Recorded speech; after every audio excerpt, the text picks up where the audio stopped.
বাংলাদেশের 8 উইকেটের জয়।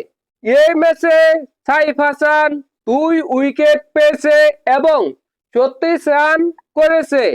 তো হৃদয় কিছুটা বিপদে সেটা বলা যায়। দেখেন, নেদারল্যান্ডের সাথে বাংলাদেশ প্রথম টি-20 ম্যাচ খেললো। এই ম্যাচে নেদারল্যান্ড প্রথমে ব্যাটিং করতে নেমে 136 রান করে 8 উইকেটে বাংলাদেশ হয়ে সবচেয়ে ভালো বোলিং করে তাসকিন আহমেদ 4 ওভার বল করে 28 রান খরচ করে 4টি উইকেট পেয়েছে। ওভার প্রতি রান দিয়েছে 7 করে।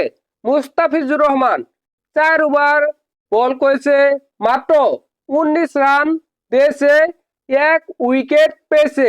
ওভার প্রতি রান দিয়েছে মাত্র 4.8।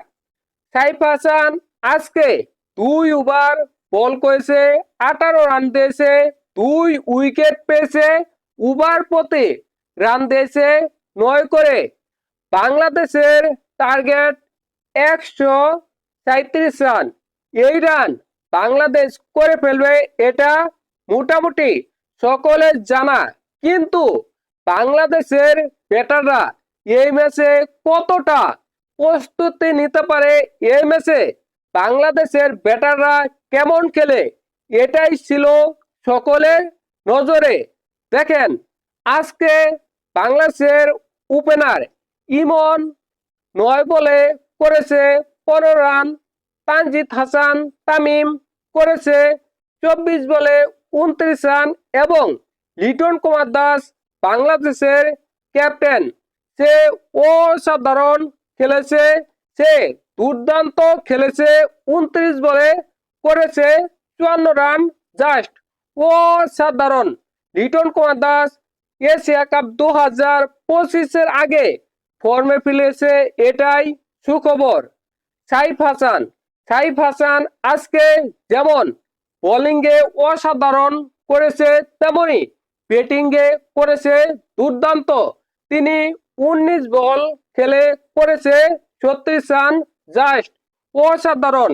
একটু বিপদে রয়েছে তৌহিদ হৃদয়, কারণ তৌহিদ হৃদয় ফর্মে নেই। অন্যদিকে সাইফ হাসান আজকের ম্যাচে অসাধারণ দুর্দান্ত খেলেছে, যেমন বোলিংয়ে 2 উইকেট তুলে নিয়েছে এবং ব্যাটিংয়ে করেছে 36 রান। অন্যদিকে এই ম্যাচে তৌহিদ হৃদয় ব্যাটিং করতে নামতে পারেনি। দেখেন, যদি আরো বাকি 2টি ম্যাচ রয়েছে, ওই 2টি ম্যাচে সাইফ হাসান ভালো কিছু করতে পারে এবং তৌহিদ হৃদয় আরেকটি ম্যাচ খারাপ খেলে, তাহলে এশিয়া কাপ 2025-এর একাদশে সাইফ হাসান জায়গা পাবে, তৌহিদ হৃদয় বাদ পড়তে পারে, সেই সম্ভাবনা তৈরি হয়েছে। আপনাদের কি মনে হয় অবশ্যই কমেন্ট করে জানাবেন।